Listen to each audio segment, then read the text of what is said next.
All right. So I always like to start off the show with a summary of kind of what I saw happening in the market this week.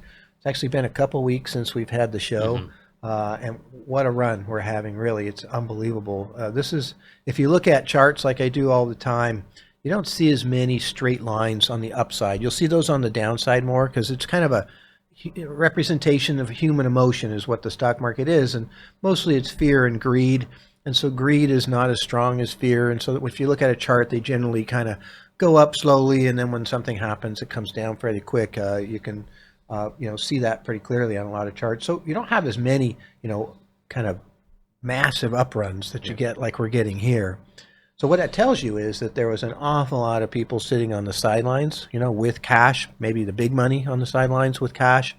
And also, in my opinion, probably an awful lot of people shorting the market, at that low point. And, we were just talking before this show, on Friday the 27th, which is the low for this last downturn that just happened. We were, presenting what we saw happening for the week, and we presented the Bank of America survey. They have a name for it, but basically they survey. I think it was the Bulls and the Bears. Yeah, they survey the big institutional money managers, and these are the people that probably matter the most. They can really move a market, and they were at their lowest exposure to the stock market in the last 72 years, really at the wrong time, right? And we actually mentioned that might be a good time to buy. Those are usually the signs when you start to see people become very pessimistic and sitting on the sidelines and what have you at high rates. So all that money starts to come back in. You also have another interesting scenario that happens here. So the end of October is when the mutual funds have to sell anything they want to declare as a loss.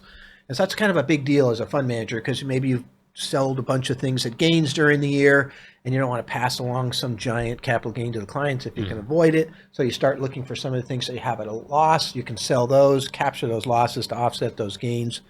And you can even buy those things back in 31 days. But what that does do is it generates a whole bunch of cash. I just sold a bunch of things that I lost so I can offset these gains. And so you look, that bottom was the 27th of October, and it just started up right after there.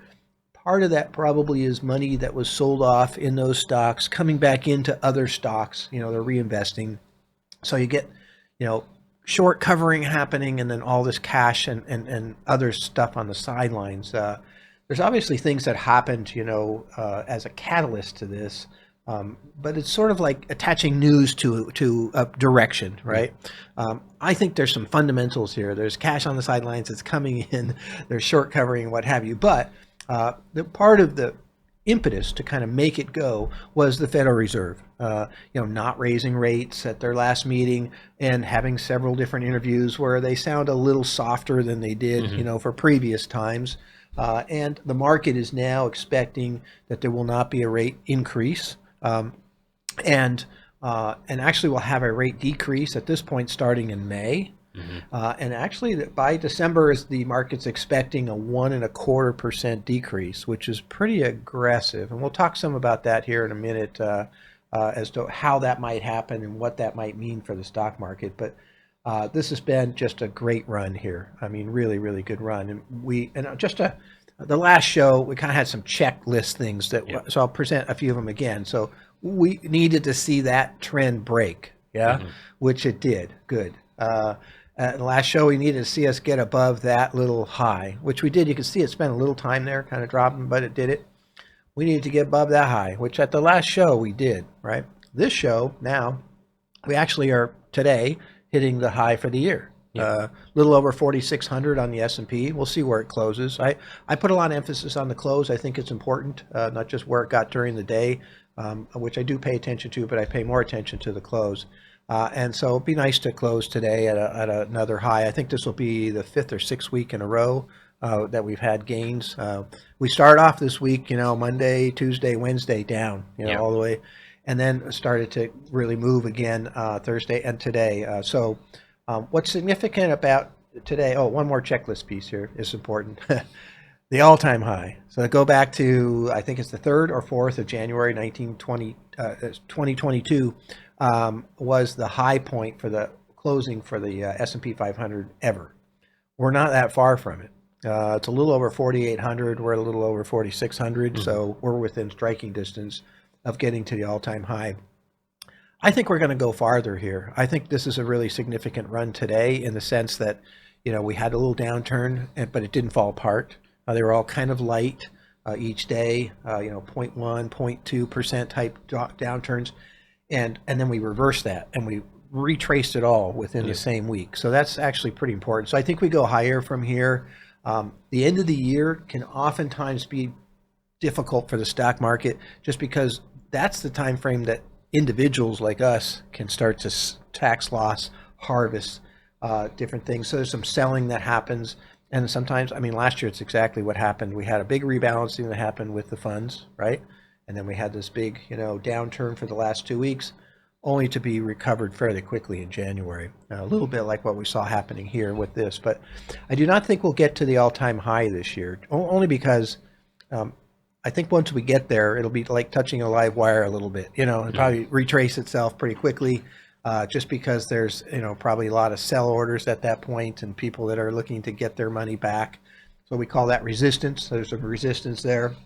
And they're probably going to have to knock up against that a few times, would be my guess, right? Yeah, and there's only a month left in the year, so Yeah. it's not a lot of time to make that move. Yeah, exactly. It's possible if things continue to go the way that they're going that we end up doing that, early next year, which would be kind of fascinating. And again, remembering how amazingly wrong we've been seeing, the articles and the analysts and what have you throughout this time frame. And I've mentioned this before, but it's still very important because it's still ongoing, the concept, which is when you raise rates by 5%, you should have trouble. Mhm. Something should break, and that should bring down the stock market like what we had in 2000, like what we had in 2008. 45% down in 2000, 57% down in 2008. Those were instances where rates were increased quite dramatically, quite a few times, and market fell, and then eventually something breaks, and then it really falls. So 2008, the break was Lehman Brothers. So this time, the Silicon Valley Bank broke, right? Yep. And other regional banks. But the government stepped in with some money, basically, and set up a program. I think that was well designed. And so that's different, right? The money coming from the government wasn't coming from the government the way it is now prior to 2008. So this is a different time frame for the U.S. stock market because partly of that. The other reason that I think the analysts have been wrong is just because of the pandemic spending. Yeah, there's so much money that came out. Yeah, there's a lot of money that came out, and there's just a lot of interest, even if they have to borrow on credit cards, right? And so consumers are still going for it. Everybody's got lower, theoretically refinanced homes. The businesses refinanced their debt at lower levels, during that period of time when rates were so low. And we've had really low rates for not just during the pandemic period, but for quite a while there. After 2008, they kept rates really low. So a lot of companies are in decent shape, even if they have a fair amount of debt. At least it's at low cost. I think I remember Apple issuing some debt someplace in the 1%, just below 2% range, a big chunk of it back. That's, a lot of debt to have, but it's almost free money. It's cheap debt. Yeah. And obviously they felt like they could do something with that money and make more than they're having to pay. But so that's the differential here. That pandemic and the government, the way that they're going to try to support the economy by pushing out these different programs. So now what? So how do we get to that all-time high? What happens next year, right? And so this talk that you're going to be hearing about a lot is going to shift from inflation. So we saw several things this week. We continue to see, an ongoing, very slow motion of decreasing inflation, right? Yeah. And that's been going on for quite a while. It's got a nice path. It's got a nice glide path. So at the same time, we have an economy that's doing quite well. This week was jobs week. Yeah, so we had ADP earlier in the week that came lower than expected. Yep. And then we had the big jobs report today, right, which came in higher than expected. Not that much higher. The expectation depends on what you look at, 185 to 190,000 jobs, and we ended up with 199,000. Yeah. Better than last month, which was 150,000, but it's also skewed because you had both the Hollywood actor strike, getting over, and the UAW, auto worker strike. I read someplace that might be 30 to 40,000 Yeah, people that came back. I think in October they lost 32,000 jobs in Yeah, auto, and then this month they had 30,000 jobs added. yeah, there you So go. it's kind of like a offset. Yeah, so you kind of have to look at that, maybe subtract that out, or work that through. But we had wage increase at 0.4% for the month over month, 4.1% year over year. Um, that's not bad, actually. I think that's right in line. Average wage increase is someplace in the 3.5%, Yep. but inflation is usually a lot lower than it has been. So if you look at core PCE, the favored measure of inflation by the Fed, it's up 3.5% in the last 12 months. So pay is up 4%. That's a lot better than it was. Yeah, and unemployment also went down this month, which was kind of unexpected. Yeah, it really was. I mean, it was up to 3.9%. They consider, full employment at 4%, so still good. And then it dropped down to 3.7%, which is a little bit surprising. This is just all lining up to match exactly what Janet Yellen and the Fed chairman, Chairman Powell, have been saying all along since this beginning. They felt like the job market is strong enough that they might be able to raise rates and end up in this soft landing Yep. scenario, which is pretty uncommon. I think the last soft landing scenario was in 1994. And so, you have to take that with a grain of salt. What are they going to say? They're Hmm. not going to scare people, but they've actually been right so far. As a matter of fact, they've been right for what, over a year now. And because we are in a soft landing scenario, I think you can't really see, just like recessions, you can't really see them until you're past them to a Yeah, certain so it may degree. take a few years for us to consider a soft Yeah, it's landing. crazy to see how they figure recessions. It's very late. So I think a soft landing, is something we're going to look back and say, oh yeah, we were there, and who knows where we'll be at that time when we're actually looking back. But so how do we get through that line has a lot to do, and stay above and keep running and not have a downturn next year, has a lot to do with kind of continuing this same concept. So when I see more jobs than expected, the market generally falls. Today it's actually up a little, which is good because I happen to think that part of the inflationary pressure is because we've shifted so much of our spending from goods to services. Hmm. So we are seeing reports showing that factory and manufacturing is softening. We're seeing that in China, we're seeing that here in the US. And that again is not unusual because we spent so much money on goods when we Yep. couldn't do services. And now we can do services, we can travel, we can go out to eat and what have you. But services require more labor, generally speaking. And so more people that get back to work kind of gets that labor more in line as far as that goes. And we are starting to see some normalization of the hiring in that services area.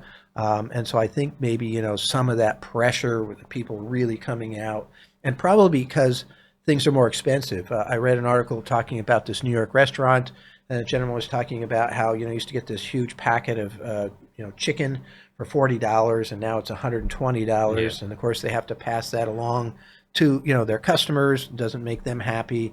So probably, at some price point here, people start to look at the grocery store, not eating out as much, and Yeah, that's, you can see just in the price of eggs how it has yeah. spiked so much, and now it's like fallen so much that a lot of the manufacturers are having issues. Yes, exactly right. And so that's happening. And so that the job report, I think, continues to show some strength. And the reason that's important is because the conversation that you're going to be hearing about more and more is the recession, the Hmm. coming recession, which is what we heard about last year. Didn't happen.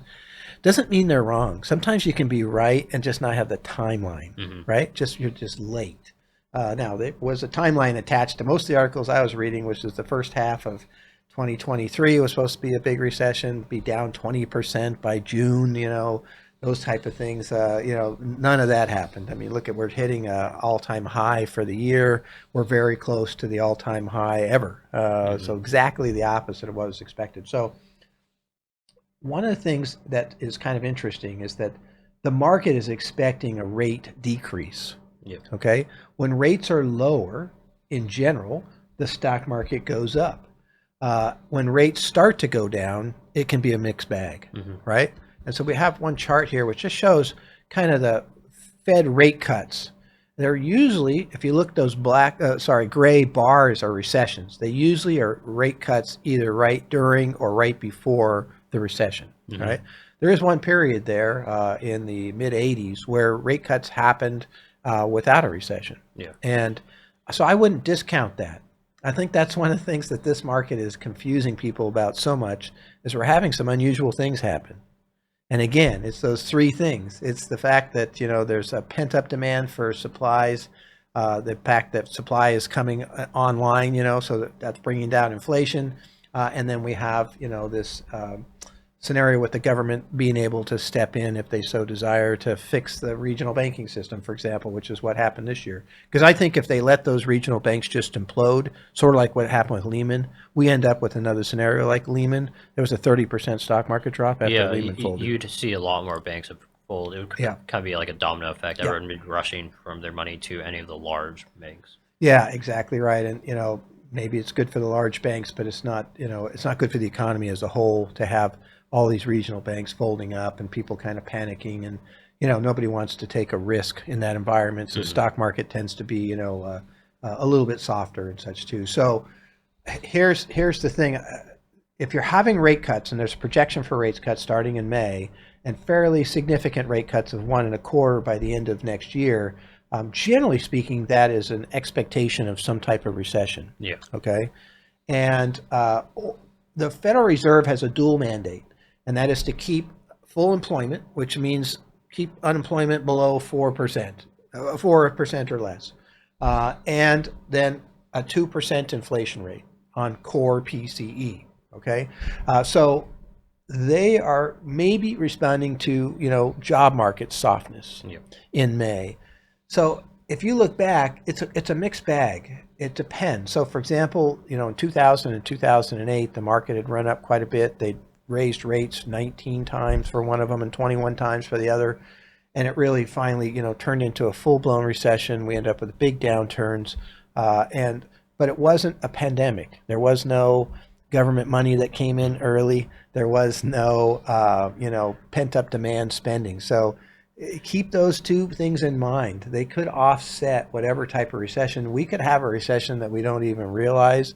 Matter of fact, the Bloomberg economists feel like we already started a recession in October by their measure. So, however, we just had 5.2% gross domestic product growth in the third quarter. So, it depends. I actually think, and actually the chief investment officer for Charles Schwab was talking, and she said that basically the manufacturing sector is already in a recession, which I get. I think that's probably quite true. But the other side has just picked up so much that it's kind of offsetting. It depends on where you're at. Yeah, I've heard things about a rolling recession in the sense that it goes from industry to industry rather than actually staying with like the entire economy. So you only see areas that will be hit. For example, you can see tech is having heavy layoffs right now, but other sectors are still hiring. Yeah, exactly. And there was a first little crack in the restaurants. The restaurant business had about 7,000 less jobs on the ADP report. And so, again, maybe the inflationary pressures, the high prices of eating out has started to kind of eat into that. And so, but restaurants were booming for a while because everybody was going, and now maybe we're kind of over it, right? We're okay, we've done that. And so it could roll over where we're starting to spend more money on goods eventually and getting back to that and less on services than we are now. So, and that's what you're talking about, I think, would cause that kind of rolling recession scenario. Again, you might not recognize that. I mean, again, if you're in manufacturing right now, you probably are thinking, wow, what's going on? But if you're not and you're looking at the overall stock market, it's doing really well. I mean, we are very close to the all-time high, and we just hit today the high for the year. So things are better than people think. Here's one of my things. The stock market is doing everything that it needs to do to prove that it is in a primary uptrend.